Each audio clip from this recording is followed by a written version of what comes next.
జై శ్రీరామ్ అందరికి. మోగబోయింది భారతదేశం మోగబోయింది, మాట రాదేంటి భారతదేశం మోగబోయింది. తగలబెట్టే ఈ మంత్రాలన్నీ, కప్పి పెట్టే ఈ పాఠాలన్నీ, సాటి సనాతన ఆర్ధనాదాలు వినబడలేదా? సమాధి కట్టే అలాగే ఉండు, నాలుగు గోడల మధ్య ఉండు, చూస్తూ ఉండు, ఉరి తీసి కాచినా చూస్తూ ఉండు. కృష్ణుడు నేర్పిన ధర్మం ఇదేనా? ఆంజనేయుడి బలమింతేనా? రోజు చదివావుగా చాలీస, అయినా రాలేద మాటకు ధైర్యం. కప్పుకునుండు, కులం మూసుకునే కప్పుకునుండు. దేవుడు నేర్పిన ధర్మం కన్నా మన కులమే గొప్పది కదా.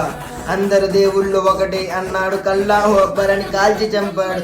అయినా పాపం నా హిందువులు తలుపులు మూసుకొని పూజలు చేస్తున్నారు. మాట రాని ఆ కంఠమెందుకు, చూడలేని ఆ చూపెందుకు? గుడ్డు వాడైనా చూస్తాడేమో, దానం చేసే పుణ్యం వస్తుంది. మోగబోయింది భారతదేశం మోగబోయింది. మాట రాదేంటి? నా భరత తల్లి తెచ్చిన మాట రాదేంటి? నా సనాతన ధర్మాన్ని కించపరిచిన మాట రాదేంటి?